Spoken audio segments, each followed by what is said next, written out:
Olá, seja muito bem-vindo, seja muito bem-vinda. Agora 6 horas no horário de Brasília, dia 13 de outubro de 2023, e a gente continua fazendo aqui as atualizações, trazendo todas as informações para você a respeito da guerra de Israel contra o Hamas e também na faixa de Gaza. A situação está bastante dramática nesse momento, exatamente agora, 6 horas, enquanto a gente começa esse programa.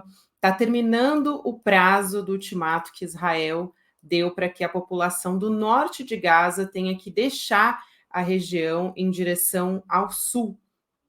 Muita gente chegando por aqui a partir de agora: Luzimar Sá e Silva, Rosemary Nascimento, Eliana Almeida, Lenira Xavier, Sofia Andressen também, a Xênia Pessoa, muita gente aqui já junto conosco para ficar atualizado, muito bem atualizado a respeito de toda essa tragédia, né? A Sandra Suassuna também pedindo, né, pelos palestinos e também pelos israelenses. A gente atualiza a partir de agora, né? Eu quero trazer aqui primeiro os números da guerra. A gente entrou no 7º dia do conflito, que já deixou pelo menos 3.200 mortos no total, então, dos dois lados. Acabou de sair uma atualização do Ministério da Saúde palestino, eu peguei aqui para vocês, de que foram pelo menos 1.900 mortos em Gaza por ataques israelenses. E esse número inclui 614 crianças e 370 mulheres. Mais de 7.000, na verdade quase 8.000, 7.696 palestinos ficaram feridos desde que tudo isso começou. No caso dos israelenses, as informações que a gente tem até o momento mais atualizadas, as mais recentes, são de 1.300 mortos. Também houve, agora há pouco, agora à tarde, um pronunciamento do primeiro-ministro de Israel, Benjamin Netanyahu. Ele fez um pronunciamento, inclusive, durante o Shabbat, o que é bastante incomum. E, bom, ele disse basicamente que esse é só o começo, tudo que a gente viu até agora. Abre aspas, os nossos inimigos apenas começaram a pagar o preço, foi o que disse o Netanyahu, e que vai destruir o Hamas, mas que isso vai levar algum tempo. Foram essas as palavras do Netanyahu. Ele disse também que conversou com o presidente dos Estados Unidos, Joe Biden, que conseguiu apoio a Israel, o que não é exatamente uma novidade, porque a gente já vinha acompanhando o pronunciamento, aliás, o posicionamento dos Estados Unidos a respeito disso. Bom, vamos começar aqui a destrinchar ponto a ponto o que a gente teve de manhã. A Vivian Mesquita estava aqui também, Eduardo Moreira atualizando a respeito das informações, e agora eu vou conversar com a Cris Serra, que está aqui junto comigo para falar a respeito disso. A gente está acompanhando, inclusive, as imagens ao vivo de 24 horas, né, com as câmeras da Reuters que estão lá em Gaza. A gente acompanha com muita preocupação, inclusive, porque esse é o momento. Agora há pouco eu estava olhando, inclusive, as imagens, né, a nossa produção ainda não colocou aqui, mas esse é um momento que, de acordo com os relatos locais, é bastante. As pessoas ficam ainda mais apreensivas, porque fica ainda mais perigoso durante a noite. Tinha uma sirene ligada agora há pouco, o que deixa todo mundo em alerta também. Cris, já vi que você está aqui junto comigo, vou dar boa noite para você. Falar dessa situação bastante complicada, né? O Hamas disse que os moradores de Gaza têm que ficar, né? Eles deram essa determinação que eles fiquem em casa, mesmo uma iminente invasão de Israel, né? O Hamas controla a faixa de Gaza e, bom, a gente teve antes Israel pedindo, né, em 24 horas que todos os moradores deixassem as suas casas, e o Hamas contrariou esse pedido do exército de Israel para que quem estivesse no norte do território, que é cerca de metade da população, é muita coisa, se desloquem para o sul, e está sendo esperada uma invasão terrestre de Tel Aviv, né, Cris? Boa noite mais uma vez para você. Boa noite, Gabi. Enfim, nós estamos aqui acompanhando com muita apreensão, né, tudo isso. Eu queria, então, focar nesse aspecto que você trouxe. Israel dá um prazo de 24 horas para as pessoas saírem, o Hamas diz para as pessoas não saírem. Ocorre que, diante da iminência, né, de um ataque, com a enorme possibilidade, né, de você e sua família morrerem, né, é claro que o êxodo já começou, as pessoas estão saindo das suas casas. Eu acompanhei ao longo do dia a cobertura de alguns veículos de comunicação, e as fotografias, as imagens que eu vi durante o dia são de um verdadeiro êxodo, né? São cenas até com certo, uma certa. Então, tem certas imagens que lembram até cenas da Bíblia, né? Aquelas famílias se deslocando a pé, mães com crianças de colo, carregando trouxas, levando trouxas na cabeça, enfim, numa situação absolutamente precária, né? Nós já estamos vendo o desenrolar de um desastre humanitário. Claro, algumas pessoas podem até ficar por não ter absolutamente para onde ir, né? Mas não resta dúvida que quem tiver alguma possibilidade de encontrar algum abrigo, por mais precário que seja, diante da iminência da morte, vai se deslocar. Isso a gente está vendo, já viu durante o dia, o começo desse êxodo. Agora à noite, talvez a coisa, a gente não sabe exatamente o que vai acontecer.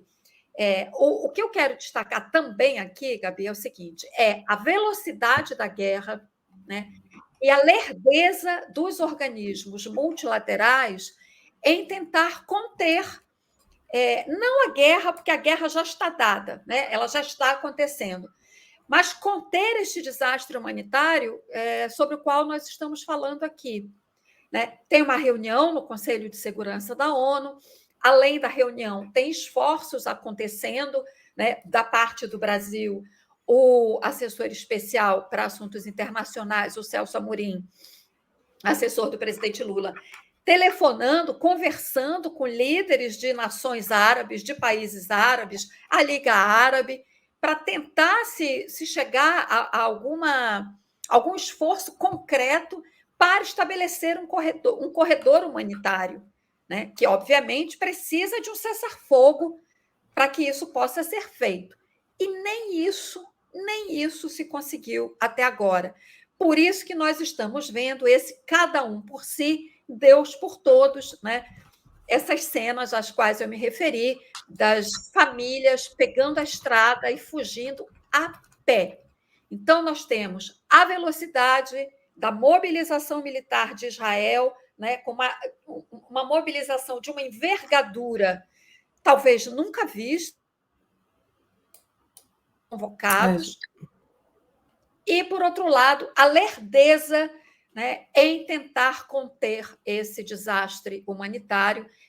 Como eu mencionei aqui com a Vivian, né, nós estamos diante de um colapso dessas instituições multilaterais que não conseguem, né, chegar a medidas concretas para tentar salvar essas pessoas e, de alguma forma, minimizar os danos que já se sabe serão enormes nessa guerra. Cris, você falou de imagens, né, que são muito impactantes. Uma imagem que eu vi agora há pouco também, bastante chocante, foram os corpos de vítimas que foram enfileirados, né, colocados lado a lado em frente ao hospital Al-Shifa, que é o maior da cidade de Gaza, e foi um pouco antes, inclusive, para o fim daquele prazo, né, que foi estipulado por Israel para que as pessoas deixem o norte na direção do sul, e a gente sabe que os hospitais estão sofrendo muito com falta de equipamento, com medicamento e também espaço, né? Estão colapsando, porque as pessoas cada vez mais estão sofrendo, estão ficando feridas por conta dos bombardeios e dos crimes de guerra, né? Vítimas da guerra, e ainda mais grave, então, essa situação quando cortaram, né, a energia, também a falta de água, então a situação vem se tornando cada vez mais grave.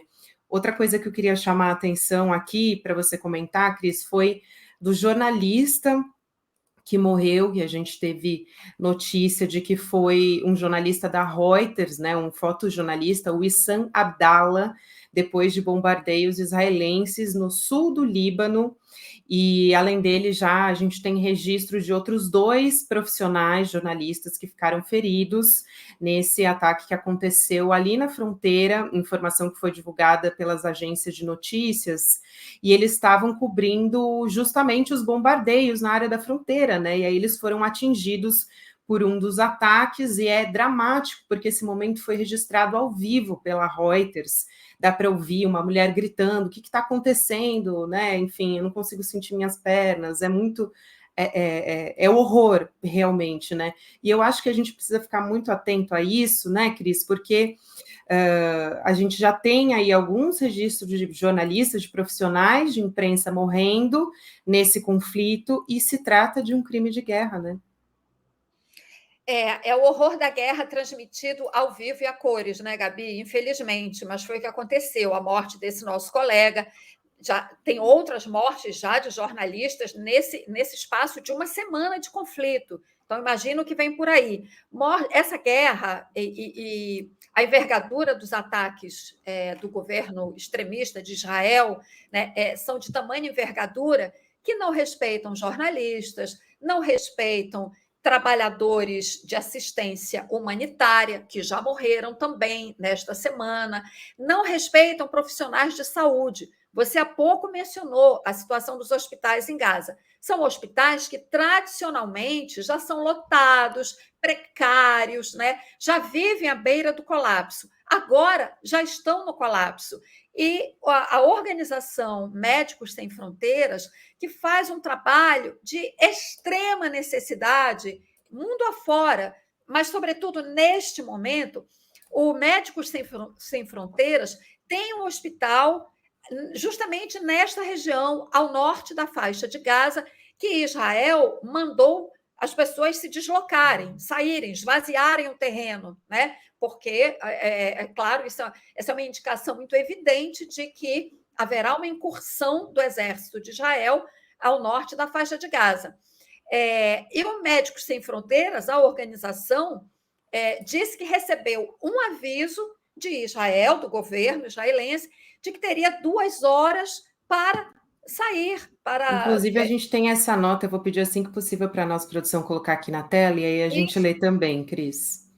Isso, e a pessoa responsável por esse hospital, dos Médicos Sem Fronteiras, diz que tem pessoas lá sendo atendidas que dependem de equipamentos, né? Elas não podem, se os equipamentos forem desligados e essas pessoas transportadas, elas não sobreviverão.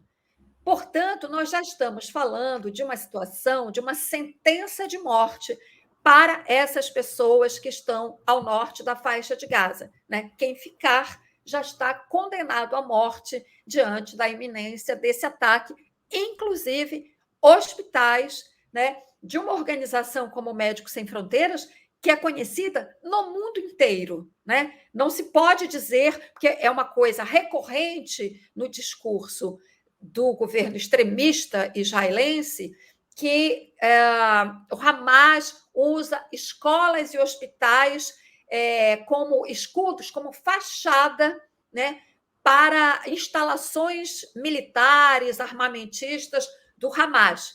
Neste caso, não dá para dizer isso, né?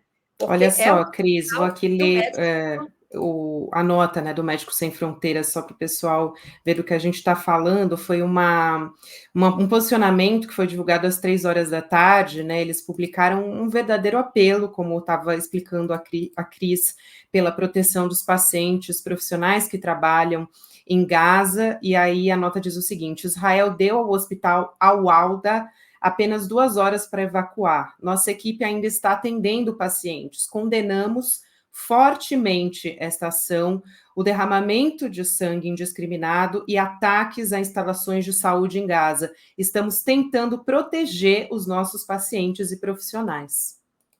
É o que você falou há pouco, né? Isto é um crime de guerra, né? Se confirmada a incursão, a invasão pelo exército israelense ao norte da faixa de Gaza, inclusive sem respeitar essas instalações humanitárias, de assistência hospitalar e tudo mais, isso é um crime de guerra, claramente, não há o que se duvidar e discutir a esse respeito, né?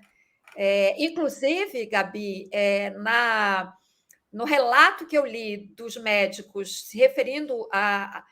Agora, eu fico em dúvida se só a esse hospital ou a outros hospitais ao norte de Gaza, mas que alguns médicos já tinham decidido permanecer com os seus pacientes, né? Porque, obviamente, eles não querem ser os responsáveis por desligar os aparelhos e matar esses pacientes. Então, que eles, inclusive, já estariam telefonando para colegas, para parentes, para se despedir. Ou seja, é a dramaticidade da guerra, né, a tragédia da guerra se desenrolando diante dos nossos olhos. Né? E, como eu disse, volto a insistir nesse ponto, Gabi, né? Os países, mesmo aqueles que desejam fortemente a paz, né, incapazes de construir uma alternativa para essa guerra que impeça a insanidade dessa guerra e que consiga, ao menos, estabelecer um cessar-fogo, uma trégua para fazer os corredores humanitários e tirar, por exemplo, essas pessoas, né, que precisam ser pacientes dos hospitais, teriam que ser deslocados com assistência médica, né? Quem está ligado ao aparelho continua ligado ao aparelho, quem precisa de ventilação, enfim, soro, etc. Né?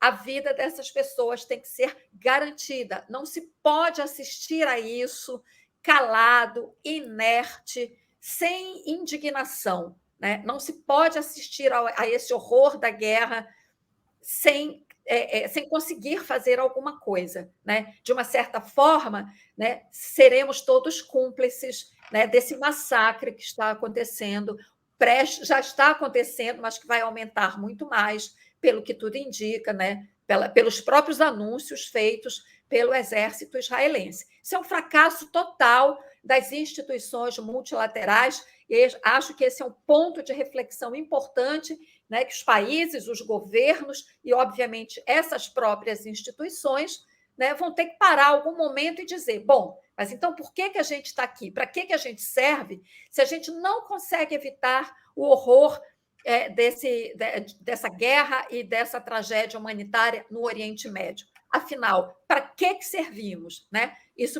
A gente precisa fazer essas perguntas e elas precisam de um debate para que se chegue a alguma conclusão. O que não dá é para a gente ficar assistindo guerra atrás de guerra.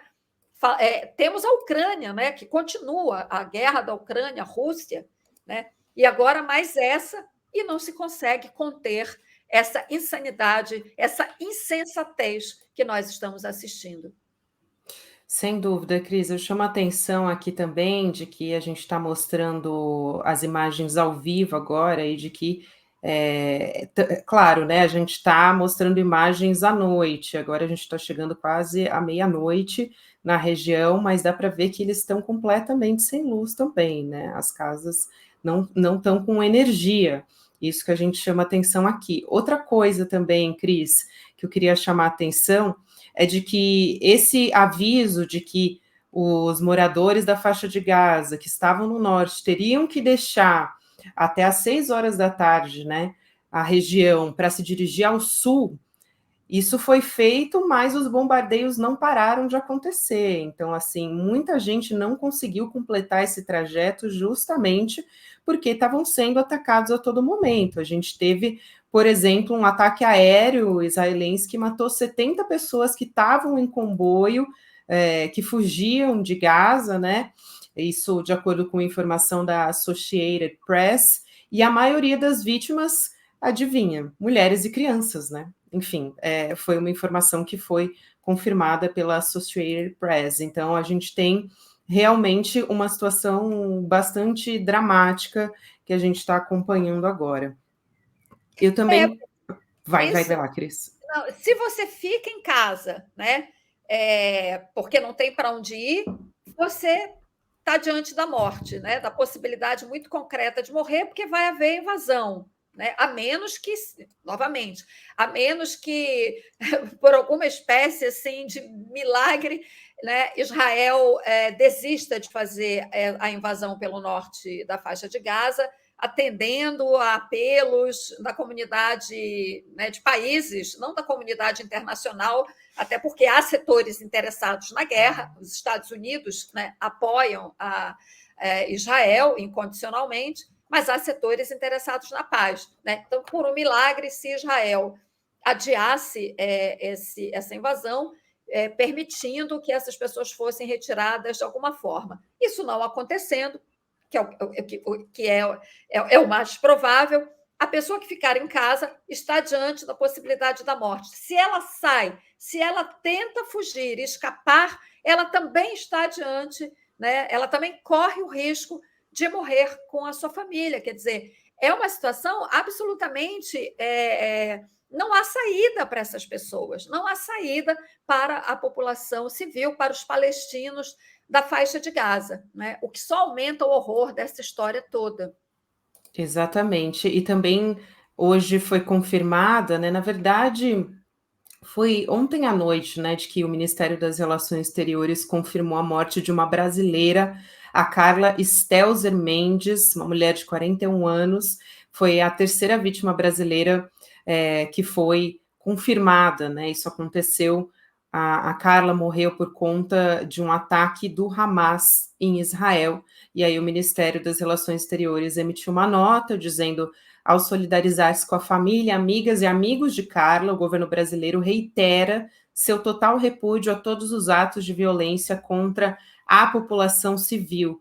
E aí eu queria contar um pouco, né, de que a Carla era do Rio de Janeiro, ela estava morando em Israel, e a cidade que ela residia e há quanto tempo que ela morava no país são informações que o Estadão apurou por meio das redes sociais dela e também de acordo com informações de um amigo próximo dela. Ela estava vivendo em Moshav, que é uma comunidade rural cooperativa que fica ao sul.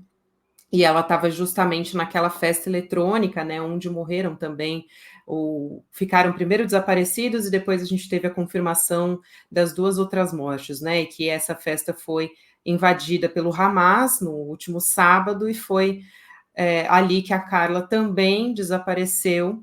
E agora a gente teve a confirmação da morte dela também. E claro, eu aproveito aqui para me solidarizar com a morte da Carla, de todas as vítimas, não só brasileiras, né, mas de todas as vítimas dos dois lados desse conflito.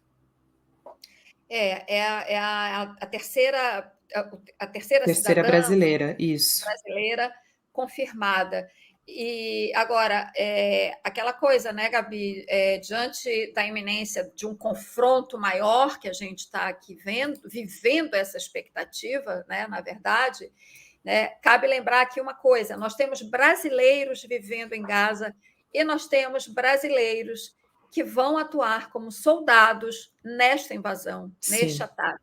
Então, nós teremos brasileiros contra brasileiros nesta guerra, o que só realça ainda mais a dramaticidade desse conflito, a insensatez desse conflito, né? Colocando, quer dizer, de um lado, um governo extremista, muito mais poderoso militarmente, do outro, uma organização que praticou um atentado terrorista, mas que defende um povo oprimido praticamente há 70 anos, ou seja, num caldo de cultura, de ódios, né, que ficam assim, por pequenos períodos, por curtos períodos, ficam meio como brasa dormida, né? Mas que basta acender um fósforo que o vulcão entra em erupção e esses ódios se desatam, e é isso que a gente está vendo agora, uma explosão de ódio, né? Ou, na síntese perfeita do professor Michel German, a dança da morte entre o Hamas e o governo extremista israelense, e que, no nosso caso aqui de brasileiros, tem essa particularidade, né? Porque nós temos nossos cidadãos brasileiros, dos dois lados do conflito, né? E que em algum momento, né, haverá um enfrentamento e a gente poderá ter brasileiro matando brasileiro. Isso é absolutamente terrível, né? Mas é um componente que a nós brasileiros, né, nos toca especialmente dentro de uma situação, obviamente, que eu acho que nos abala e nos comove a todos. Sem dúvida, Cris.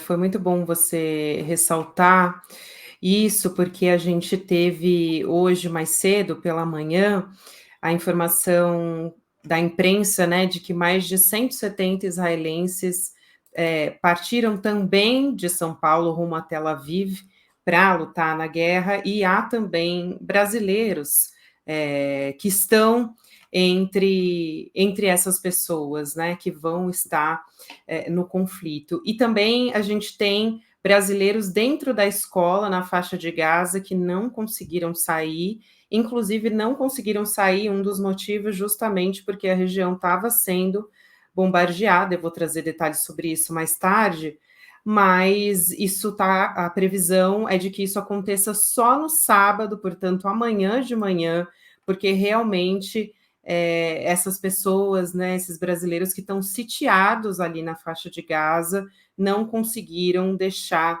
dentro do prazo que foi estipulado ali pelo exército israelense.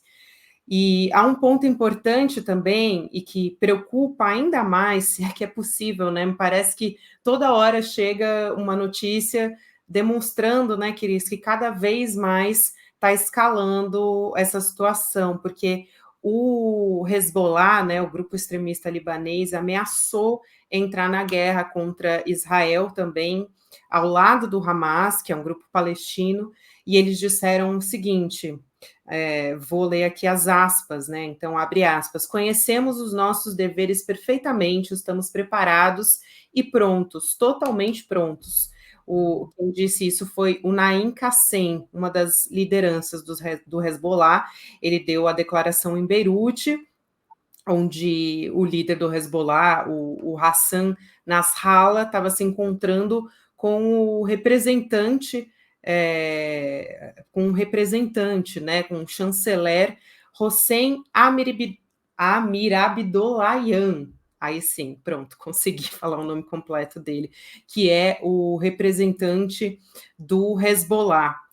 E aí ele deu essa declaração também. Então tem essa ameaça ainda de que o Hezbollah deve entrar na guerra também em disputa aí, né? Trocar bombardeio, enfim, trocar fogo, né, com Israel. O que só aumentaria esse conflito numa proporção, Gabi, difícil de imaginar, né? Você ter o exército de Israel mobilizado para essa guerra, já atacando, avançando posições. A partir do momento que ele entrar ao norte da faixa de Gaza, ele não mais desocupará essa área. Não mais. Israel, tradicionalmente, em todas as guerras que ele lutou, né, nessas décadas, pelo menos aí arredondando, 70 anos, né, 7 décadas de conflitos com países árabes, né? Israel sempre avançou, sempre conquistou territórios nessas guerras, né? E mesmo quando não está em guerra, pela política de colonização, essa política agressiva de colonização de territórios palestinos, que são palestinos, né? Essas colônias israelenses nos territórios palestinos são ilegais, né? Inclusive do ponto de vista da ONU, do que foi estabelecido em outros acordos anteriormente. Enfim, mas essa tem sido a política de Israel, né? De avançar sobre novos territórios. Então, você tem um exército mobilizado com essa estratégia, você tem o Hamas, você tem o Hezbollah agora, né, esse grupo extremista também do Líbano entrando nesse cenário, né, se de fato entrar, né, e começar os combates, né, Hezbollah, que tem apoio do Irã, quer dizer, você aumenta a fervura disso aí, né, a um ponto inimaginável, né? Um caldeirão fervendo no Oriente Médio, E a gente não pode ter ilusão, aquilo não fica restrito ao Oriente Médio, né, que parece uma coisa muito distante para nós. Isso tem impactos no mundo inteiro, né? Há interesses geopolíticos ali, né, com ramificações pelo planeta. Então, a guerra, novamente, comentei isso com a Vivian, só interessa aos senhores da guerra, né? Só interessa a quem ganha mais poder e dinheiro, né? Quem quer a paz precisa agora, desesperadamente, realizar todos os esforços possíveis, né, para conter a guerra. Só que antes disso, imediatamente, agora, no próximo minuto, né, conseguir um cessar-fogo para fazer o resgate humanitário dos civis que estão lá. Não é admissível civis estarem no meio desse conflito, né? Nem mulheres, nem crianças, nem bebês, nem adolescentes, nem idosos, doentes, não é admissível. Isso precisa ser feito para ontem, né? Além disso, precisa sim haver um esforço gigante para que isso cesse o mais rápido possível, porque as consequências e o envolvimento, o possível envolvimento de novos atores, como indica essa manifestação do Hezbollah, é um péssimo sinal. É um péssimo sinal de expansão do conflito, né, envolvendo outros grupos militantes, extremistas, mas outros países também, com seus exércitos, com as suas forças, né, e com as suas ramificações geopolíticas. Então, isso pode levar, né, a que outros atores muito mais poderosos se envolvam no nível, né, que levaria realmente a uma escala inimaginável desse conflito. O que os Estados Unidos fizeram até agora é péssimo, nessa declaração de apoio praticamente incondicional a Israel, né? Agora, óbvio que é isso que dá, digamos assim, esse suporte, essa espécie de licença para matar que Israel está assumindo neste momento, né? Exatamente. Quero avisar aqui que a reunião do Conselho de Segurança da ONU acabou de terminar, foi uma reunião que durou 2 horas e meia, e daqui a pouco a gente deve ter o pronunciamento do ministro das Relações Exteriores aqui do Brasil, Mauro Vieira, que está em Nova York, que estava acompanhando essa reunião, que foi um pedido do Brasil, inclusive, para tentar se chegar a uma mediação, né, de paz nesse conflito entre Israel e o Hamas. A gente não tinha expectativa de que fosse alguma decisão, né, no sentido de interromper, de um cessar-fogo, porque, claro, esse não é, pelo menos, informação que a gente tem até o momento, de que seria uma reunião bastante difícil, né, Cris? A gente está até aqui acompanhando as imagens ali da imprensa local, que está aguardando o pronunciamento das autoridades, mas a gente vai ter que esperar, e aí a qualquer momento a gente traz as informações a respeito disso, de qual foi o tom da reunião, o que foi discutido, se chegou a algum avanço. Enquanto Gabi, isso, pode falar, Cris. rapidamente, só baseada aqui um pouco na minha experiência que eu tive quando morei nos Estados Unidos e cobri a ONU, quando a imprensa já está assim posicionada ali, esse cenário das bandeiras é típico, ele não deve tardar, o nosso chanceler deve chegar bem rapidamente aí e falar alguma coisa.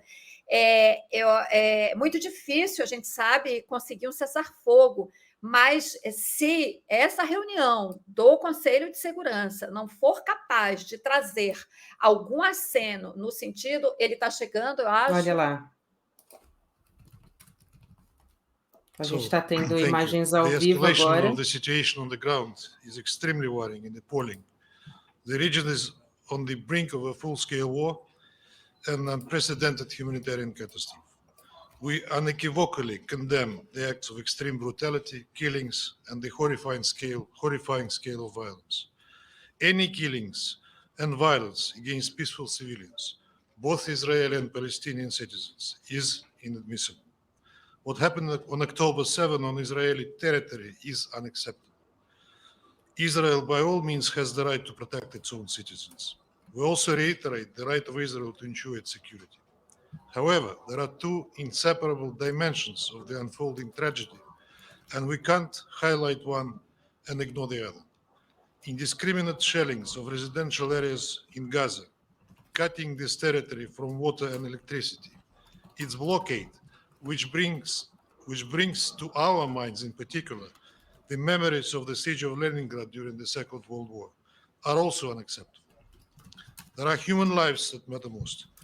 Israel's actions of collective punishment of Gaza citizens, as well as its demands to evacuate more than 1 million civilians in 24 hours, Bom, a gente viu um trecho, né, do pronunciamento, depois a gente vai trazer as informações completas a respeito do pronunciamento, mas a gente depois vai esperar, né, Mauro Vieira, mas a princípio a gente teve uma autoridade, né, do Conselho de Segurança da ONU se pronunciando, dizendo que é inaceitável o que aconteceu e que a gente não pode, me pareceu, né, Cris, bastante um discurso mantendo um equilíbrio, né, a gente não pode colocar, dar a luz, jogar a luz em algumas mortes em detrimento de outras, e aí levaram também as informações dos cortes de energia que a gente vinha falando aqui, e de que é algo sem precedentes, que não se vê talvez desde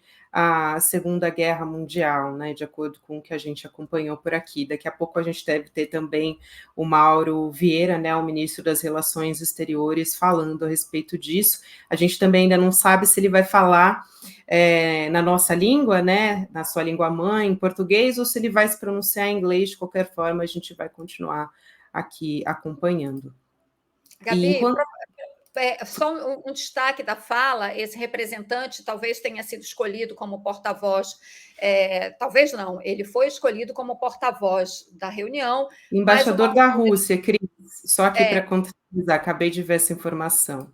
Isso, mas o Mauro Vieira vai falar porque o Brasil está na presidência do Conselho de Segurança. Agora, tem uma frase dele que me chamou a atenção, que eu achei bastante forte, né? Ele comparou o cerco que Israel está fazendo a Gaza ao cerco de Leningrado na Segunda Guerra.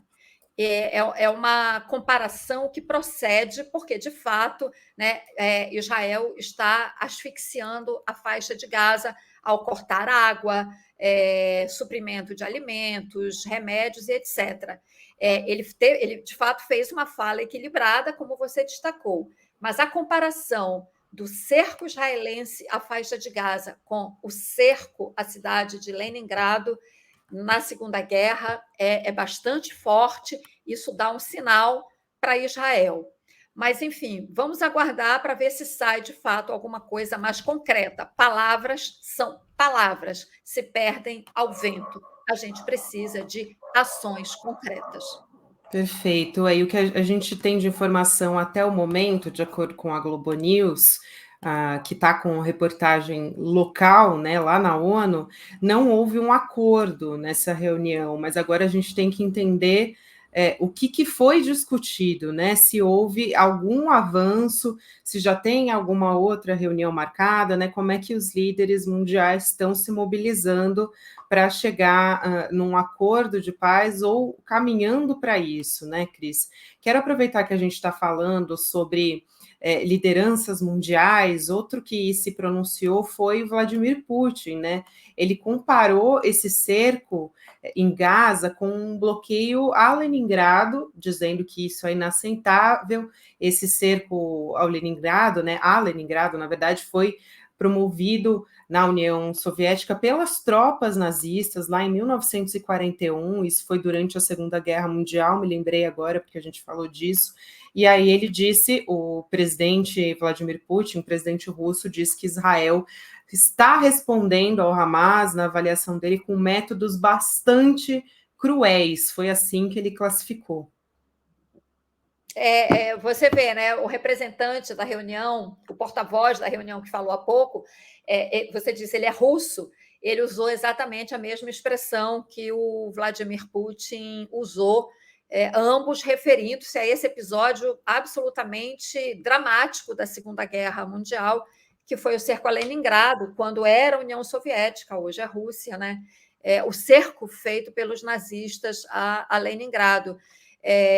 Então, eu acho que isso, né, manda um sinal assim para Israel sobre a magnitude daquilo que está sendo feito, né, numa escala absolutamente desproporcional, né, sobre os civis palestinos que vivem na faixa de Gaza, né? Porque é isso, as pessoas estão submetidas a um cerco, já faltando, já com restrição de água, de comida e tudo mais. Né? É um sufocamento daquela região e você não dá opção nenhuma para essas pessoas, né? A não ser uma fuga desesperada, sem a menor condição, né? Como o que a gente viu e que a gente conversou aqui no começo do programa, ou então as pessoas ficam em casa esperando a morte chegar. Né? É disso que nós estamos falando neste momento. Exatamente, Cris. Só para ressaltar, né, você falou sobre o discurso estar muito alinhado. De fato, né, ele lembra da história, né, que não se pode ignorar, diz o embaixador que falou agora há pouco, que está falando, na verdade, após a reunião do Conselho da ONU, de que não se pode ignorar essas repetidas violações de Israel que são anteriores a esse conflito de agora, né? Ocupações, invasões, ações ilegais, e eu acho que é bastante importante que isso seja colocado, porque muitas vezes, de fato, me parece que foi apenas uma reação, e muitas vezes o que a gente vê, inclusive na imprensa hegemônica, e por parte de países também, colocam isso como uma reação de Israel ao ato exclusivamente do Hamas no sábado, e a gente sabe que tem uma história muito longa, um conflito anterior e diversas violações ao povo palestino. Então, a gente sempre também faz esse reforço aqui. Gabi, é só comparar os mapas que mostram, né, a área que era ocupada pelos palestinos na época, lá atrás, da criação do Estado de Israel, após a Segunda Guerra Mundial, após o crime dos nazistas contra milhões de judeus, os crimes dos nazistas, né, pelos quais eles foram julgados em Nuremberg, após o Holocausto. Então, decide-se criar, na verdade, a decisão na ONU foi pela criação dos dois estados, da Palestina e de Israel. Criou-se o de Israel. Aquela área, é sempre bom a gente lembrar, era, digamos assim, administrada, era um protetorado, não sei exatamente o termo histórico mais adequado para se falar, mas, enfim, era controlada pelo Reino Unido, né? E isso. Resulta que dessa situação toda foi criado o Estado de Israel, apropriando-se de terras onde viviam palestinos. Não se criou o Estado palestino, chega-se a essa situação atual, em que você tem espécies de enclaves onde vive a população palestina, né, e um processo permanente de Israel de avanço sobre os territórios que restaram aos palestinos. Né? Então, na verdade, esse conflito que a gente está vendo agora, esse é mais um capítulo de um conflito que tem 70 anos. Então, quando a gente fala do fracasso, né, desses organismos multilaterais, nós estamos falando de um fracasso de 70 anos. É bem verdade que houve momentos, né, em que quase se chegou a um acordo de paz, quase se chegou. Né? Tem o famoso Acordo de Oslo, com a mediação da Noruega, algumas décadas atrás. Né? Houve um momento em que, com a mediação dos Estados Unidos, né, tem a foto famosa do Yitzhak Rabin cumprimentando o Yasser Arafat, mas fato é que nunca se conseguiu concretizar, né, isso que talvez seja, agora, neste momento, quando a gente olha essa situação, né, que talvez seja uma utopia, a gente, quem sabe, vai conseguir ver algum dia, né, os dois estados convivendo lado a lado. Isso parece ter sumido na poeira e na fumaça da guerra. Né? Nesse momento, nem há o que se falar, não há nem espaço para por qualquer negociação nesse sentido, né, porque temos coisas mais urgentes a tratar. né? Mas não se pode nunca perder de vista, né, que nós estamos falando de um povo, não de um povo, isso é muito perigoso. A gente não pode confundir o povo com os seus governos, que cometem muitos erros, né? Perfeito. Mesmo tendo sido eleitos por esse povo, a gente tem que fazer a distinção. Então, temos coisas muito urgentes para fazer, mas não podemos perder de vista, né, nunca a perspectiva de que nós estamos falando de um governo, no caso de Israel, que tem historicamente avançado sobre territórios tradicionalmente ocupados pelos palestinos, né? E é isto que leva a esta situação que nós estamos vendo neste momento. E o povo palestino tem todo o direito, né, de lutar pelo seu território, pela sua cultura, pela sua cidadania e pela sua vida. Agora eles estão lutando pela sua vida, né? Então, essa é a situação que nós temos agora.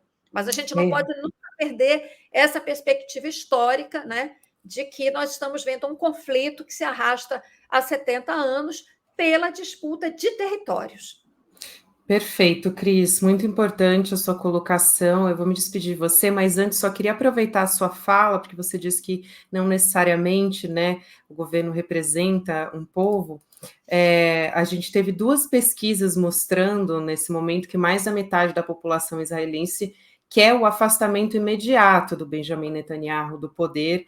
E, além disso, além da popularidade bastante baixa do primeiro-ministro, a gente tem também ministros, deputados de coalizão com a popularidade bastante baixa, informações que a gente tem do João Miragaia, né, que é um editor local que mora em Israel e também do Instituto Brasil-Israel. Quero te agradecer muito, Cris, a gente vai continuar aqui acompanhando. Foi um prazer ter você aqui do meu lado nessa emenda de feriado, mesmo para falar de um assunto que está tão difícil, né, desse horror que está acontecendo, mas importantíssimo ter você aqui para a gente olhar com clareza tudo que está acontecendo. Um beijo para você. Eu que te agradeço, Gabi, bom trabalho, vou continuar acompanhando e é isso, na medida do possível, né, a gente vai aqui fazendo o nosso trabalho, sempre com a preocupação de esclarecer de fato, né, o que está por trás aí dessa guerra monstruosa. É isso, bom trabalho e tchau. Obrigada, até semana que vem. Bom, eu continuo aqui atualizando a respeito da retirada dos brasileiros. Mais um avião com brasileiros decolou rumo ao Brasil com 207 repatriados. O governo brasileiro já repatriou mais de 700 cidadãos e cidadãs. Lembrando que o Brasil ele não cobra nada para trazer esses brasileiros de volta. Ele colocou 6 aeronaves para resgate e até domingo a previsão é de retirar 900 pessoas que pediram, né, que entraram em contato com a embaixada, com o Itamaraty, querendo deixar Israel rumo aqui de volta ao Brasil. Ao todo, 2.700 pessoas se inscreveram querendo voltar. O Reino Unido, eu falei a respeito da cobrança, né, de que o Brasil não cobra nada para trazer os brasileiros de volta, porque o Reino Unido está cobrando, por exemplo, 1.800, o equivalente a R$1.800 para tirar os cidadãos britânicos de Israel e de levar de volta para o Reino Unido. Eu vou chamar o Guga Noblar para conversar aqui comigo nessa sexta-feira. Guga, já dou boa noite para você e a gente continua nessa expectativa, né, em relação aos brasileiros. Daqui a pouco eu vou trazer também detalhes dos brasileiros. Você também vai trazer detalhes, né, sobre os brasileiros que estão em Gaza ainda, permanecendo numa escola, abrigados. A situação continua muito tensa, inclusive para a gente, né, acompanhando os brasileiros que continuam por lá. Pois é, Gabi. Boa noite, Gabi. Boa noite para essa audiência maravilhosa. E a situação dos brasileiros em Gaza é que hoje seria um dia em que eles seriam retirados, pelo menos retirados, daquela área que será a área onde vai ser configurado o conflito a partir de agora. O horário para terminar a evacuação da área norte, né, da Palestina, que eles deveriam evacuar para o sul da Palestina, terminou agora. Então, a gente tem São 10 brasileiros que estão dentro de uma escola católica que querem se repatriar e voltar para o Brasil, e mais outros 12 que estão ali pedindo refúgio. São 22 brasileiros que se encontram numa escola que está servindo de abrigo para os brasileiros, mas essa escola está localizada ainda nessa área de conflito. Eles deveriam ter saído de lá hoje, porém, o ônibus que já chegou até o local agora da escola para buscá-los, chegou com atraso. Quando chegou lá já estava à noite. É arriscado. Justamente por conta dos bombardeios, né? Porque eu estava falando com a Cris aqui, eles pediram para que se deixasse o norte da faixa de Gaza em 24 horas, mas os bombardeios continuaram acontecendo. Quer dizer, as pessoas estão enfrentando os bombardeios, então elas não conseguem atender a essa demanda também. Pois é, teve um grupo de brasileiros que chegou, inclusive, a sair da escola hoje, e depois eles retornaram, porque o local para onde eles foram seria menos seguro do que voltar para a escola. Então, eles chegaram a sair e voltaram, não nesse ônibus que está encarregado de levá-los, se possível, até a fronteira do Egito. A intenção é essa, mas o Egito ainda não garantiu que vai abrir as fronteiras para esses brasileiros. Está tendo essa negociação, mas a intenção é essa. É tentar levá-los até essa cidade que faz, enfim, fronteira com a faixa de Gaza, para eles partirem para o Egito e depois chegarem ao Cairo, e do Cairo, sim, embarcarem para o Brasil. Já tem 2 aviões, inclusive, da presidência que estão ali, à espera deles, estão em Roma, enfim, e logo mais devem embarcar para o Egito, e a intenção é que esses 2 aviões tragam esses brasileiros. Ao todo são 22 que estão pedindo para retornar, e são 19 que estão na escola, né, que estariam na escola, é isso, esses são os números, 22 querem retornar, 10 desses 22 estão nessa escola, e os outros 12 estão em outros locais da cidade de Gaza. Mas, enfim, é uma operação super delicada, porque também depende, como você falou, da concordância do governo de Israel. Foi por isso que o Lula entrou em contato com o Herzog, que é o presidente de Israel, teve esse contato do Lula pedindo exatamente para tentar se criar uma espécie de corredor humanitário, para pelo menos ajudar aos palestinos e aos estrangeiros, como os brasileiros, que querem deixar a Palestina, para que eles tenham um caminho livre para isso. Essa é a negociação também que foi tentada há pouco nessa reunião da ONU. A gente já sabe que a reunião não chegou a um acordo, já era imaginado que não teria um acordo. São 15 países que fazem parte desse Conselho de Segurança, são 5 permanentes e 10 rotativos, e tem países ali que estão muito alinhados com esse governo do Likud, né, o governo de Israel. Então, a gente já sabia que dificilmente teria algum tipo de acordo nessa reunião, mas um dos objetivos era exatamente esse, era criar esse corredor humanitário, era ter pelo menos um espaço para que as pessoas possam sair sem correr risco, obviamente, de que uma bomba caia na cabeça deles. E vocês estavam falando há pouco da popularidade do Benjamin Netanyahu, do governo dele, são 56% já dos israelenses que pedem para trocar de primeiro-ministro, que querem a retirada dele, 56%. Ou seja, a popularidade dele, que já estava derretendo por conta dos confrontos entre ele e o judiciário, é um governo com traços fascistas, que tem tentado diminuir o poder do judiciário, aumentar o poder do executivo, isso tudo já estava corroendo a imagem dele, já tinha muitos protestos que estavam acontecendo em Israel, e agora, por conta, óbvio, de uma guerra em que a população confere ao Benjamin Netanyahu a grande culpa dela, é claro que a imagem dele e a popularidade dele estão derretendo. Tem ministros sendo insultados na rua, inclusive fiz isso 2 dias atrás, tem lá no meu Twitter uma cena de uma ministra do meio ambiente sendo enxotada de um hospital, está tudo ali traduzido. E aí a situação é de muita hostilidade e agressividade, porque para boa parte da população de Israel, o Netanyahu é culpado por 2 motivos. E o primeiro deles e talvez o principal, é que ele teria sido quem permitiu que o Hamas, nesses últimos anos, se fortalecesse conseguisse arrecadar dinheiro e conseguisse disputar eleições a ponto, inclusive, de ganhar o controle da faixa de Gaza. Foi ele que, de certa forma, fortaleceu o Hamas com a intenção de enfraquecer a autoridade palestina, a Organização de Libertação da Palestina. Então, como ele queria dividir, de certa maneira, os palestinos, ele fortaleceu aquele grupo dissidente, que é o Hamas, que é ligado ao Irã, e isso acabou funcionando para ele, de certa maneira.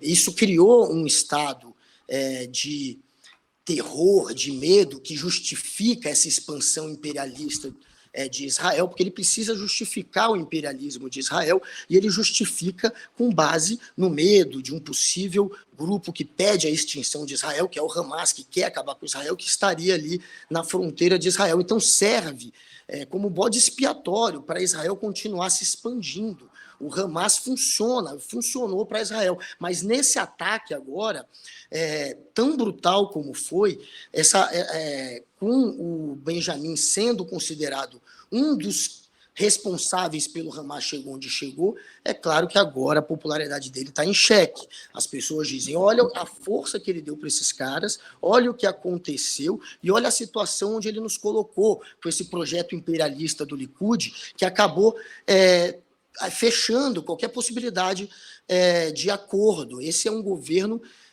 expansionista e que, com as últimas todas decisões políticas que tomaram o governo, que foi inclusive incluindo pessoas que tinham um perfil até racista, completamente anti-muçulmanos, ele acabou fechando qualquer possibilidade de negociação. Então ele não tem nem como negociar agora.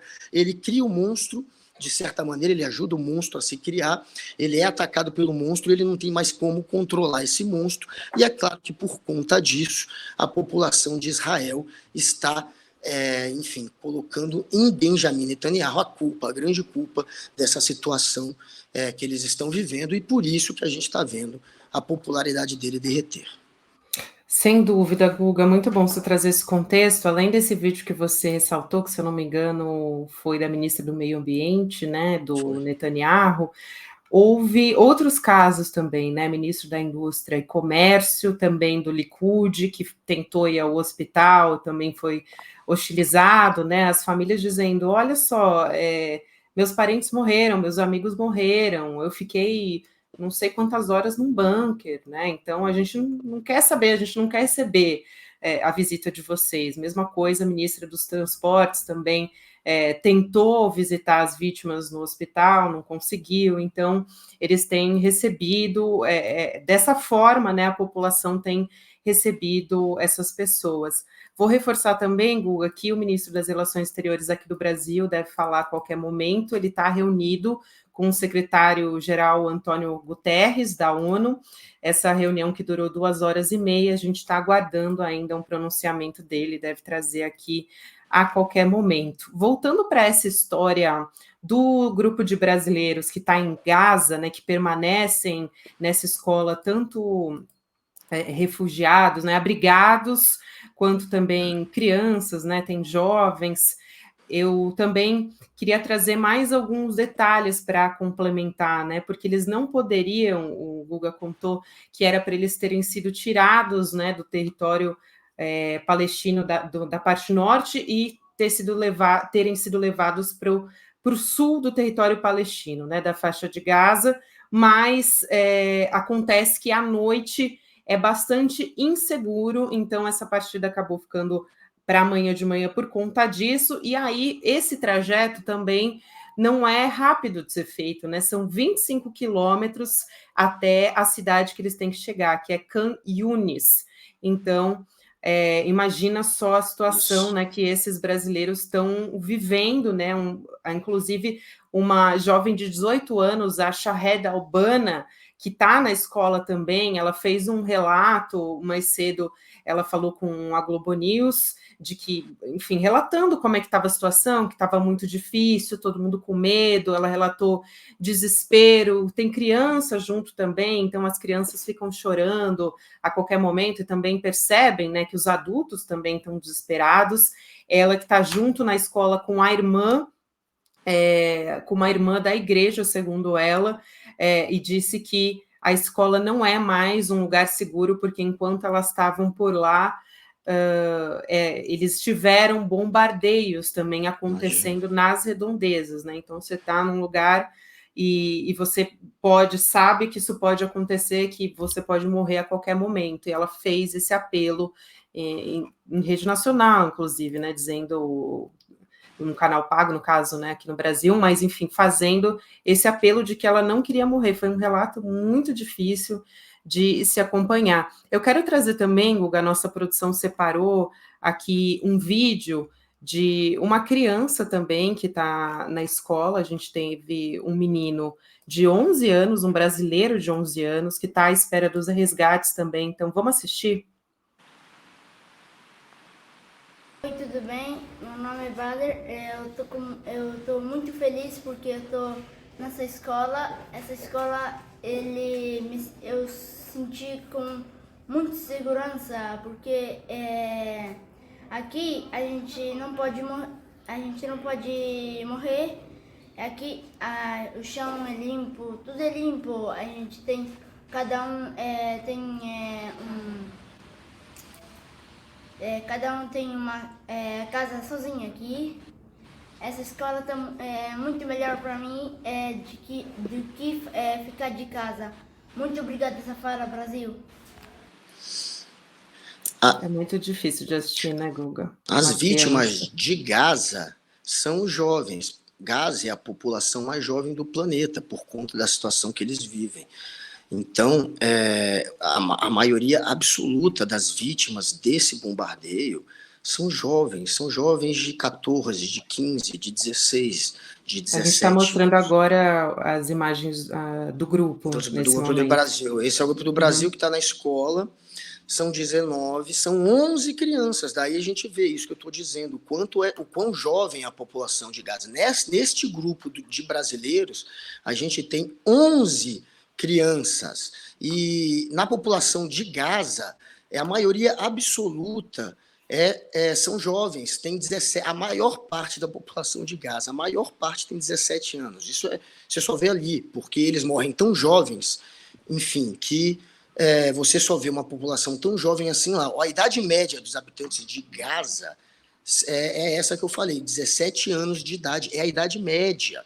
45% dos moradores de Gaza têm 14 anos ou menos. 45%. Metade das mortes por hora provocadas pelos bombardeios de Israel mais da metade matou crianças e mulheres. Então, daí a gente vê o horror que o ataque de Israel com bombas numa localidade onde tem mulheres e jovens e bebês. É claro que é uma tragédia humanitária. É isso que a gente está assistindo. E nada justifica. Não tem como você justificar o ataque terrorista do Hamas aos judeus com a ocupação, porque o que eles fizeram é injustificável. E não tem como você justificar os bombardeios de Israel à faixa de Gaza por conta dos ataques terroristas. Assim como os ataques terroristas não podem ser justificados pela ocupação, os ataques de bombardeios de Israel não podem ser justificados por esse terrorismo. Está tudo errado nessa história. Em Israel morreram até ontem 1.300 pessoas. A maioria absoluta morreu naquele dia 7 de outubro, que foi o dia do ataque do terrorista do Hamas. Foram 222 soldados, e todos os combatentes e todos os terroristas do Hamas, e todos esses militantes do Hamas, esses terroristas que atacaram Israel e que foram pegos em Israel, foram mortos. Esse é o saldo. A gente tem agora, até ontem, 500 crianças palestinas mortas, 1.500 mortos, um terço crianças. Por quê? Porque é uma população muito jovem. Então imagina o horror que não tem como justificar os bombardeios de Israel. Não tem como justificar o ataque terrorista do Hamas. Não é à toa, né, Guga, que o presidente Lula fez justamente aquela nota, aquele apelo em defesa das crianças, porque são elas, como você disse, que são mais afetadas por essa guerra, né? A gente viu as imagens aqui do conflito, né, de como que está a faixa de Gaza, das destruições. A gente está vendo agora a nota completa do presidente Lula, que a gente já ressaltou aqui muitas vezes, mas ele diz que é urgente uma intervenção humanitária internacional, é urgente um cessar-fogo em defesa das crianças israelenses e palestinas.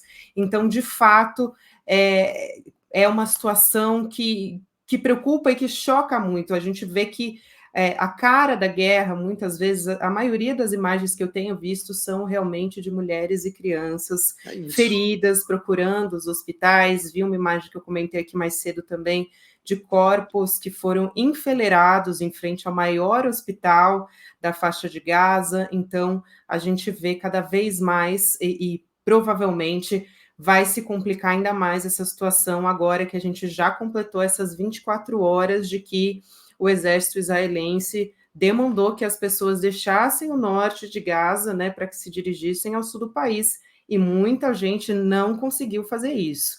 Então, a gente vai ter que acompanhar como é que vai ser, mas, infelizmente, né, difícil ser otimista nesse momento. A gente sabe que, provavelmente, a situação vai se agravar ainda mais. A gente está vendo, inclusive, imagens agora das pessoas, né, da população local, depois das explosões e de todos esses ataques contra ali a faixa de Gaza.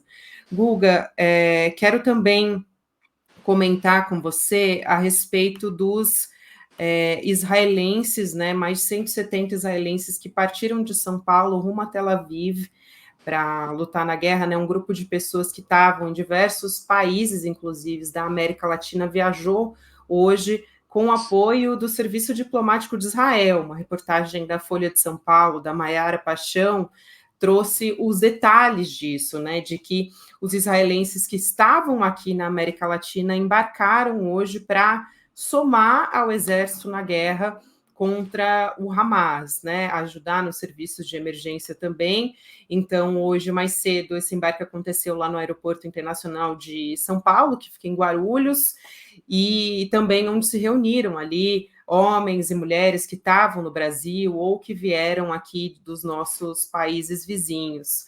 E a maioria dessas pessoas são jovens, né, adultos de 20 a 30 anos, que relataram que deixaram, né, uma interrupção do que elas estavam fazendo por aqui para retornar ao país. E também, enfim, havia entre esses israelenses não só reservistas do exército, como paramédicos, para tentar auxiliar nessa infraestrutura de saúde, e voluntários também. Mas é tudo muito triste. Também tem brasileiros aí, né? Como disse a Cris, brasileiros vão estar dos dois lados do conflito. Pois é. Tem brasileiro com dupla cidadania que foi convocado e que está indo a Israel, enfim, para lutar. Tem gente que estava aqui passando férias e que viu a situação que está o país deles e que, obviamente, quer retornar para ficar, às vezes, até com a família. Tem outros que querem voltar para serem voluntários, mas, de fato, tem esse grupo que estava, né, aqui na América do Sul, e a princípio era bem maior, né? São 172 que estão indo, que estão embarcando, que a partir de Guarulhos, de São Paulo, mas a priori, a princípio, esse número era de 254 israelenses, e diminuiu, o que sugere que teve gente que desistiu, que falou que, olha, não vou, não sei, claro, diversas razões devem ter, e que desistiram. Mas é um número muito grande, sem dúvida nenhuma, é um número significativo, e talvez, quem sabe, novos aviões. Por hora, o único avião que pediu autorização para fazer esse resgate, entre aspas, dos turistas e dos que estão sendo convocados foi esse, que é de uma companhia portuguesa, né? Mas está em aberto, quem sabe, em algum outro momento, um outro avião leve ainda mais gente para Israel. Mais um sintoma triste de uma guerra que está em curso, que está no início, que traz angústia, que traz medo, que traz aflição. O resultado é esse, as pessoas, enfim, que estavam aqui, alguns até para conhecer o Brasil, para se divertir, para passar férias, agora tendo que voltar para o país deles, não para retomar a vida normal, mas para entrar numa guerra. Imagina, enfim, a apreensão dessas pessoas. Eu li relatos ali de de pessoas que estão muito ansiosas, muito angustiadas. É muito triste a situação deles, sem dúvida nenhuma. É muito triste o que está acontecendo com esses dois povos, o palestino, o povo israelense.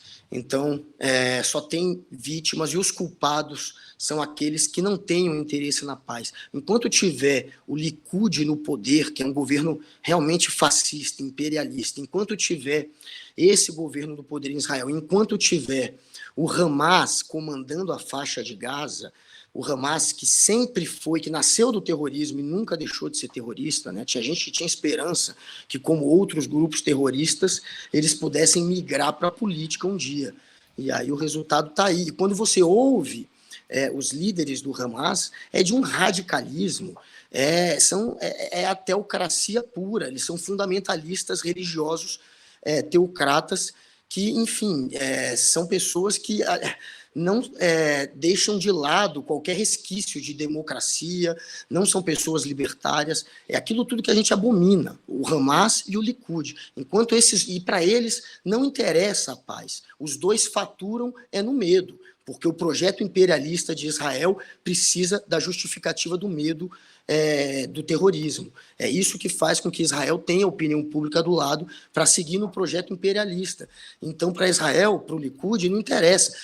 Não para Israel inteiro, estou falando para o Likud, porque em Israel tem muitos grupos de israelitas, que são os israelenses judeus, que estão, sim, lutando pela desocupação, e tentando criar, sim, lutando por um Estado palestino, sim, tem muito judeu do lado dos palestinos, e esses precisam retomar o poder, tanto do lado da faixa de Gaza, quanto do lado de Israel. Precisa que os governos que tomam conta dessa área não sejam extremistas como o Likud e como o Hamas. Guga, inclusive a Reuters já fez uma... Aliás, agora eu estava ouvindo aqui, né? Eu parei para prestar atenção, mas deu para ouvir um bombardeio aqui. Eu não sei se você prestou atenção também, mas a gente escutou agora um bombardeio no local. A gente está mostrando imagens ao vivo de Gaza. Teve uma explosão agora. E também a agência Reuters fez noticiou, né, que realmente estão começando, olha lá, mais uma vez, ataques localizados. Israel iniciou ataques localizados em Gaza. O exército de Israel, então, começou a realizar incursões no território da faixa de Gaza. A Reuters diz que foram ataques locais, é o primeiro indício de uma mudança que a gente tem para ataques terrestres, que é o que mais preocupa, né? Esses ataques, eles foram, de acordo com a Reuters, feitos para atingir equipes que controlam foguetes do Hamas, e eles também estão buscando informações sobre as localizações dos reféns do Hamas, né, que foram tomados ali, de acordo com as informações das autoridades que foram noticiados pela Reuters. E agora a gente está realmente ouvindo, e dá para ver, não dá para ver muito bem, né, porque tá escuro, agora a gente já... É mais de meia-noite, né? Quase 1h da manhã ali na região, mas a gente consegue ouvir, também está sem luz, então a gente não consegue ver, por exemplo, aquela fumaça preta que se forma quando acontece, né? Acaba de acontecer um bombardeio, mas a gente pode ouvir ocasionalmente aqui, eu estou conseguindo escutar, não sei se quem está nos acompanhando prestou atenção também. Pois é, esses bombardeios, o medo de Israel de provocar muitas vítimas entre civis, acabar matando crianças, mulheres, que é o que está acontecendo. Olha só, Mauro Vieira, Guga, está falando. Vamos lá, isso, vamos ouvir. Ministro das Relações Exteriores do Brasil. In Israel and Gaza. In today's closed consultations, Council members had a briefing by Secretary-General Antonio Guterres himself personally. In the dialogue that followed, member states had the opportunity to exchange views. At the end, upon request of council members, Brazil will continue to work closely with all delegations, aiming a unified position by the council on the situation. I would like also to make this as a statement as President of the Security Council. I would like now to speak in my national capacity as Foreign Minister of Brazil. Brazil believes that the Council should act in the face of an almost unprecedented escalating violence and unfolding humanitarian catastrophe. The Council has a crucial responsibility, both in the immediate response to the unfolding humanitarian crisis, as well as in later stages when intensified multilateral efforts will be needed to restore a peace process. Neither Israelis nor Palestinians should have to endure similar suffering ever again.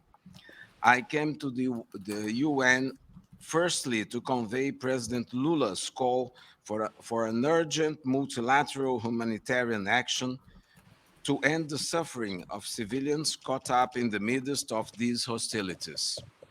I also underscored President Lula's appeal for the immediate and unconditional release of the civilians that have been abducted and held hostage since the beginning of this crisis. Brazil will continue to promote dialogue among members and action on the part of the Council through the opening of possible avenues of negotiation. The immediate objective is clear and immediate: to prevent further bloodshed and loss of life, and to try to ensure urgent, unimpeded humanitarian access to the affected areas. International humanitarian law and international human rights law provide clear guidance on what needs to be done. A humanitarian pause is urgent, as well as the establishment of humanitarian corridors to access Gaza. Much of the reputation of the United Nations, and in particular of the Security Council, depends on the approach of the organization to the ongoing crisis. The eyes of the world are also on us here in New York. Brazil has been following the situation in Israel and Palestine with deep sadness and concern. Alarmed by the widespread human suffering, we firmly believe that all efforts must prioritize the protection of civilians, especially the many children caught up in the violence. We received with dismay the news that the Israeli forces called for all civilians, more than 1 million, living in northern Gaza, to leave within 24 hours. As the United Nations has stated, that may lead to unprecedented levels of misery for innocent civilians. We are also following closely the situation of Brazilian citizens in both Israel and Palestine. We have repatriated hundreds of Brazilians from the region so far. We mourn the 3 youngsters who perished in the attack to the music festival they were attending while in Israel. We express our deepest sympathy to all families that lost their loved ones in this conflict, including humanitarian workers and UN personnel. We also express our solidarity. Quero dar alguns destaques aqui enquanto o ministro das Relações Exteriores continua. Ele acabou de expressar solidariedade a todos que estão atuando nessa guerra, inclusive trabalhadores humanitários, né? E ele relatou que foi uma troca de pontos de vista, né, nessa reunião do Conselho de Segurança da ONU, que o Brasil vai continuar manifestando em troca, né, com as delegações, e as posições vão continuar a ser trocadas, mas aí ele produziu esse relatório, né?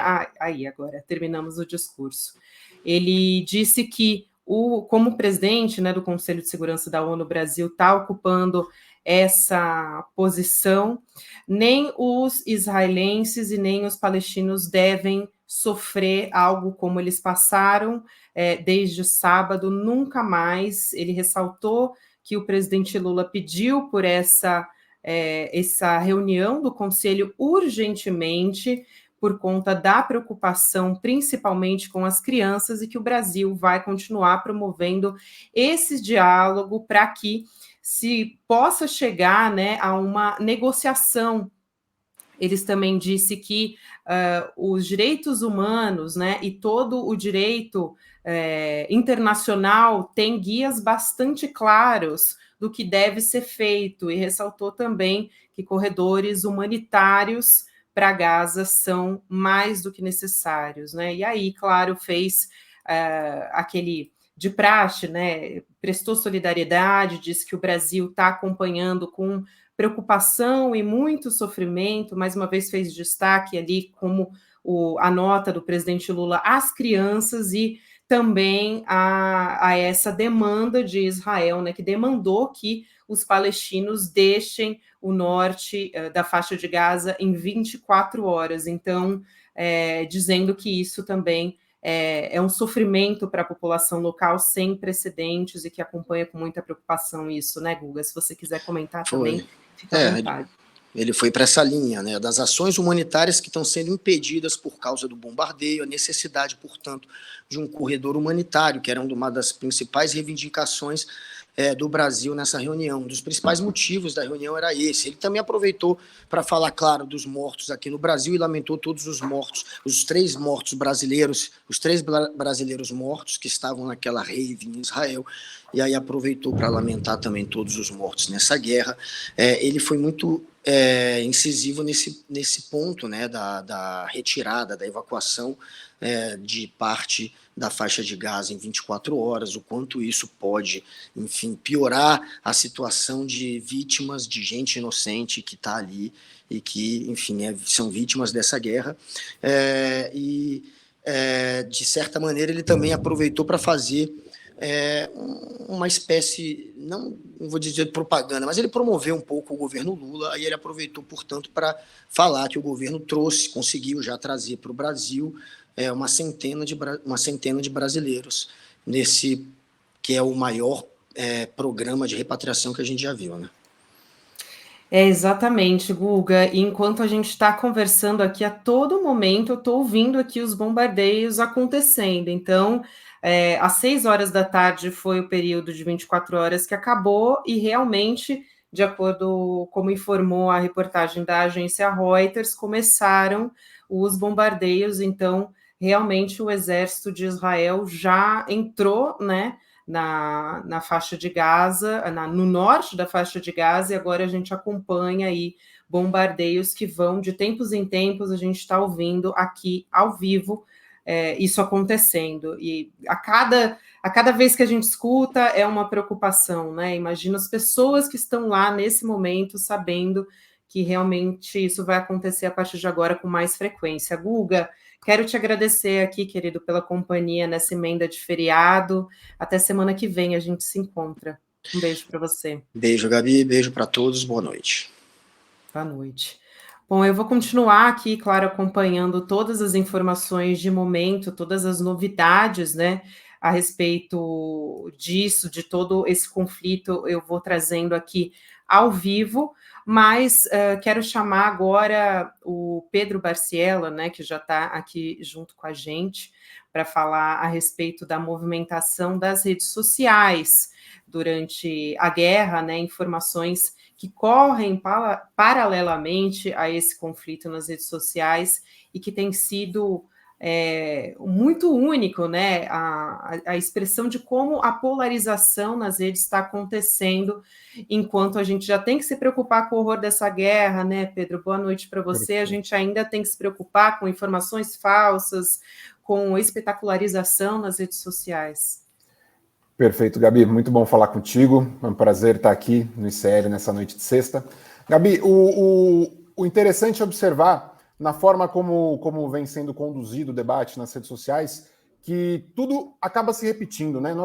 Temos diversos pesquisadores que já analisaram momentos de conflito também na Turquia, no Oriente Médio, até no México, na Guerra do Cartel, e como esse excesso de informação, tem uma pesquisadora turca que trata muito bem disso, esse excesso de informação acaba sendo também uma forma de censura no debate, né? Quando nós tentamos, por muitas vezes, acessar as redes sociais para entender o que está acontecendo, a gente vai ser atingido ali por um volume absurdo de menções sobre esse conflito, e no mundo inteiro, algumas frentes vão tentar fazer uso dessa dinâmica das redes sociais para tentar impor uma narrativa, para tentar impor uma visão de mundo e aqui no Brasil não foi diferente. Para ter uma noção do volume, a gente está falando aqui no Twitter, ao longo da última semana, de algo como 66 milhões de menções no Brasil, né? Só o conflito em Israel teve mais de 6 milhões de menções. Então, são quase 10% aí das menções no Brasil, tratando de um conflito lá no Oriente Médio. Essa ideia da censura pelo excesso de informação, aqui no Brasil, ela foi muito bem observada pela atuação do bolsonarismo e de alguns setores da extrema-direita. Uma vez que é interessante observar como até o início do conflito lá no Oriente Médio, nós tínhamos ali o STF com um volume um tanto quanto estranho, por exemplo, de menções, né? E quando a gente começa a ter esse conflito lá no Oriente Médio, esse volume cai drasticamente. Então a gente parte de uma média de 118, 120 menções por dia ligado ao STF para 32 mil menções após o início dos conflitos, justamente porque o bolsonarismo passou a tentar explorar, né, de forma, de certo até ponto, muito volumosa, esse conflito no Oriente Médio para tentar atingir o governo federal. É importante destacar que esse movimento do bolsonarismo ele vem acompanhado de uma cobertura que parte da imprensa que necessita de muitas vezes da crítica não apenas da população, mas da própria imprensa, na forma como ela conduz isso, né? O papel da imprensa hoje, também nas redes sociais, ele é evidentemente impulsionado pelas possibilidades que alguns atores fazem da cobertura. Então, o bolsonarismo ele vai seguir nessa linha da imprensa, ele vai tomar uma carona nessa linha da imprensa, nos debates sobre o conflito do Oriente Médio, para tentar pautar o governo federal. É interessante que em determinado momento a gente acaba vendo a gente está mostrando a nuvem de palavras aí, né, Pedro, que você ressaltou. Perfeito. Porque a imprensa vai entender que o excesso do volume bolsonarista seria um excesso de volume de usuários concordando com aquela narrativa, e não é. A gente vai ver aqui que do lado, na cor azul, a gente tem a BIOS, como os usuários se descrevem no Twitter, né? Aqui são todas as menções, aquelas 66 milhões de menções ao longo da última semana. A gente vai ver que tem termos ali como Flamengo, família, tudo, minha, mãe. E do lado, na cor verde, a gente vai ter as menções, a BIOS, dos usuários que falaram sobre Israel, Hamas, Palestina, faixa de Gaza. E a gente vai ver que é um viés fortemente ligado ao bolsonarismo. Então a gente tem uma contaminação desse debate que é feita pelos usuários bolsonaristas. E o mais interessante disso é que quando a gente vai olhar as principais publicações do período, elas vão vir de atores não polarizados. E esses atores não polarizados, eles vão estar criticando justamente essa tentativa de utilizar o conflito do Oriente Médio politicamente no Brasil. Então a gente vai ver usuários criticando o excesso de quase uma disputa futebolística, né, entre esquerda, direita, bolsonarismo, antibolsonarismo nas redes sociais durante esse conflito. Usuários criticando o uso religioso que muitos influenciadores ligados à extrema-direita vão fazer dessa pauta nas redes sociais. A gente vai ver uma crítica à forma como a imprensa está lidando, cobrindo ali alguns atores que até então não necessariamente teriam tanta relevância como influenciadores religiosos brasileiros, ou então músicos que estavam por lá. Então é muito interessante observar como a imprensa propõe uma espécie de cobertura que necessita ser criticada. O bolsonarismo ele vai fazer uso dessa oportunidade para tentar atingir o governo federal e pautar o debate, e ao mesmo tempo a gente vai ver um incômodo por meio dos usuários não polarizados na forma como tudo isso foi conduzido. Fica algo muito maçante, né? Esse volume, a cobertura, o tipo de conteúdo que foi veiculado. Então é muito interessante a gente observar esse movimento aí nas redes ao longo dos últimos 7 dias.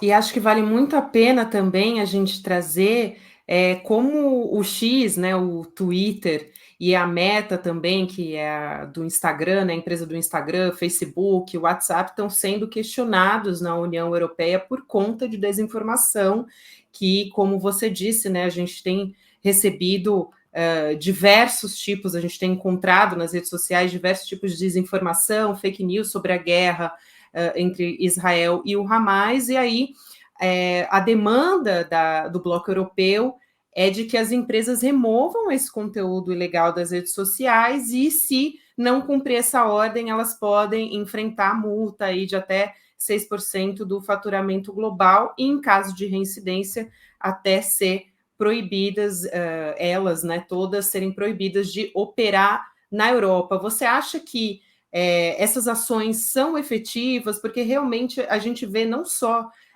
Nesse caso está mais claro, mas a gente vê isso, por exemplo, durante eleições, o tempo, né, para se fazer essa retirada e o trabalho que essas pessoas têm que fazer, né, esses funcionários têm que fazer, é bastante lento em comparação com o quão rápido as notícias falsas se espalham, né? Perfeito, Gabi, excelente apontamento em alguns pontos. Primeiro, é importantíssimo a gente ter em mente que as redes sociais, elas fazem parte da nossa sociedade, e essa propaganda de guerra, que é o que acontece quando a gente vê esses vídeos, essas fotos, essas montagens, essas fake news, elas fazem parte, é quase um fronte da guerra, né? Quando a gente está pensando aqui em Israel, quando a gente está pensando em Rússia, quando a gente está pensando em outros atores envolvidos direto ou indiretamente com esses conflitos, eles já observam as redes sociais como um fronte que precisa ser combatido, precisa ser utilizado para disseminar o ponto de vista, né, que aquele determinado ator defende. As redes sociais, elas lucram com isso. Aqui é muito importante a União Europeia tomar essa iniciativa, porque ela é um dos blocos, né, de países mais avançados nessas tentativas de controlar como essas plataformas atingem a sociedade, mas é importante também a gente ter em mente que elas lucram com isso, né? Isso, no fim, são as empresas Meta, Alphabet com o Google, o X, antigo Twitter, eles estão ganhando dinheiro com essas imagens que são compartilhadas, com esses conteúdos falsos que são compartilhados lá. A forma como eles tentam atuar, e é outro debate muito importante que muitos pesquisadores trazem, tentando apagar ou dizendo que estão controlando, são trabalhos num nível de precarização assim complicadíssimo, que são muitas vezes funcionários terceirizados em países que não são Estados Unidos, Europa ou considerados de primeiro mundo. Então são funcionários muito mal remunerados, terceirizados e que estão expostos ali muitas vezes 14 horas por dia a conteúdos que impactam, né, psicologicamente qualquer ser humano e são extremamente mal pagos, são muito poucos para o tamanho do que é essa ofensiva, pensando no momento de guerra e na propaganda de guerra que acontece nessas plataformas. Então, é muito importante esse movimento da União Europeia, que sirva de exemplo também, que outras frentes possam ser formadas para que seja, sim, questionado o papel das plataformas nesse momento da nossa história, onde elas têm um papel central a cumprir, né? É isso aí, Pedro. Obrigada por fazer companhia aqui nessa emenda de feriado, querido Pedro Barcela, que é o nosso especialista aqui em redes sociais, nosso parceiro aqui no ICL. Um beijo para você, até semana que vem. Até semana que vem, Gabi. A gente continua acompanhando aqui as imagens ao vivo, né, da faixa de Gaza, vez ou outra a gente tem ouvido bombas aqui. Eu tenho escutado, e vocês também, se tiverem, por exemplo, de fone de ouvido, é possível ouvir um bombardeio do exército de Israel que entrou na faixa de Gaza, dei essa informação agora há pouco, e também a gente conversa aqui no paralelo, né, enquanto a gente está transmitindo essas imagens ao vivo, Eduardo Moreira aqui, explicando como é que acontece, né? A distância que uma explosão acontece pode ser calculada, diz ele, por conta da diferença entre a velocidade da luz e do som. E aí vocês podem observar nessas imagens quanto tempo que demora para o som, para a gente conseguir escutar, né? E dividir esse tempo por 3. Daí vai dar a distância em quilômetros. Quer dizer, se a gente demora 3 segundos para conseguir ouvir esse bombardeio, quer dizer que a gente tem 1 quilômetro de distância. Então, a gente acompanha essas imagens agora, e eu vou aproveitar aqui para me despedir, mas deixando algumas informações aqui, alguns eventos. A gente vai transmitir nesse final de semana um debate com alguns dos maiores especialistas do mundo em relações Israel-Palestina, depois do 7 de outubro, que aconteceu no último sábado.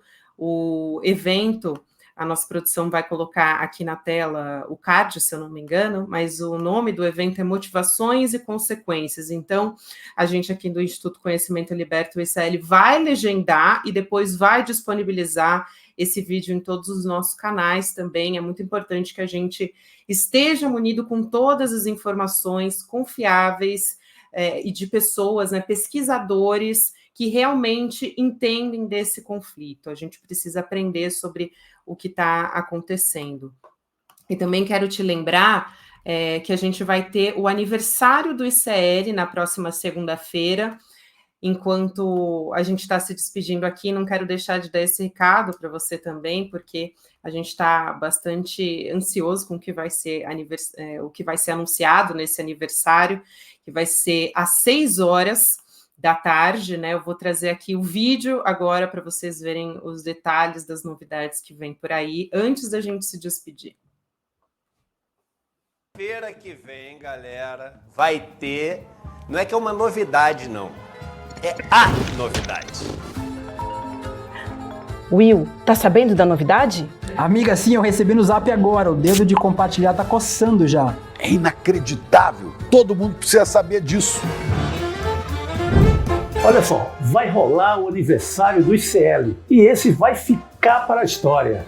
Esse aniversário vai virar notícia, isso eu garanto. Vai virar notícia? Rapaz, o que vai rolar? Essa notícia vai viralizar no zap. Essa e muitas outras, viu, Hobbs? Pode printar. Esse aniversário você não vai querer perder de jeito nenhum. Então não enrola, pode marcar na sua agenda aí. A partir do dia 16 de outubro vai rolar esse aniversário cheio de surpresas. E no aniversário do ICL, você, da nossa comunidade, é convidado especial. Pode esperar, como eu falei, vem muita coisa boa por aí.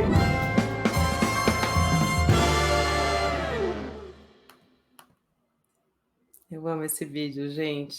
Tá aí, anota na sua agenda. Então, 16 a 20 de outubro, a gente tem o aniversário do ICL. E esse aniversário vai virar notícia porque a gente vai ter novidades. Eu não posso revelar, até porque eu nem sei, porque o Edu não conta pra gente. Mas vocês podem esperar que vai ser coisa boa, isso eu tenho certeza. Então, a gente se encontra na segunda-feira de novo, a partir das 8h da manhã, aliás, às 7h da manhã tem o Desperta com o Leandro Demore, depois vem o ICL Notícias primeira edição, às 8h da manhã, toda a tropa vai estar lá reunida. Quero te agradecer a você que acompanhou a live até agora, a gente continua, claro, de olho em toda essa situação, esse conflito que está acontecendo. Agradeço aqui a Mara Lima, que está nos acompanhando, a Mirela Tavares também, Felipe da Silva Antônio, Regina Valentim, Sidney Nunciarone, enfim, todo mundo, toda a nossa audiência que nos acompanhou por aqui, pelo menos a gente trouxe esse vídeo no final para deixar um pouco mais tranquilo, né? Esse clima que está realmente muito pesado. Te agradeço mais uma vez, uma boa noite para você, um excelente final de semana dentro da medida do possível. Um abraço e até semana que vem. Olá, pessoal. Meu nome é Suzy Pisa, eu sou filósofa, formada pela Unicamp. Atualmente eu sou professora da Universidade Federal do ABC, atuo na linha de ética e política e gravei um curso para o Instituto Conhecimento Liberta, que está disponível na plataforma, sobre a filósofa Hannah Arendt.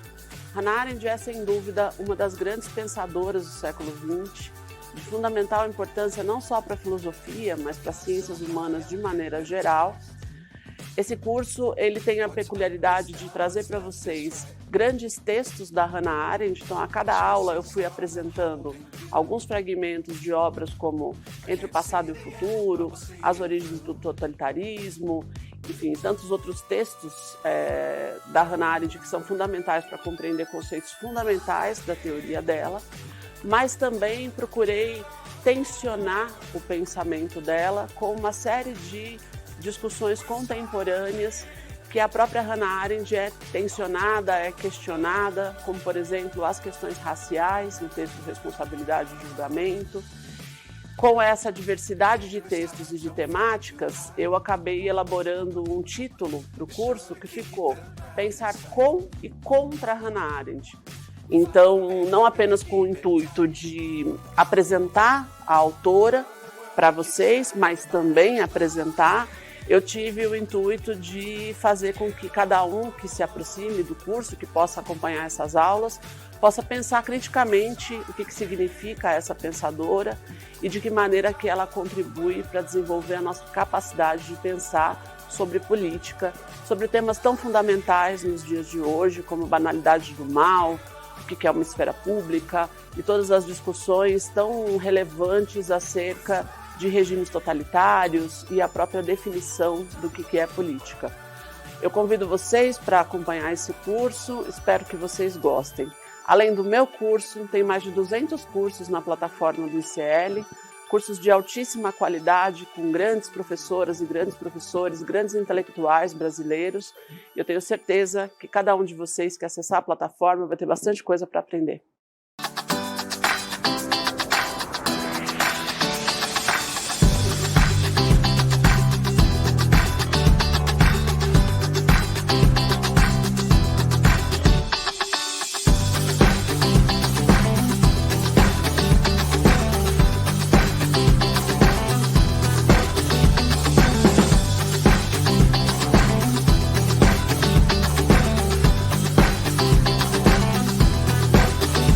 A liberdade de expressão é o preceito fundamental que organiza a nossa República Federativa.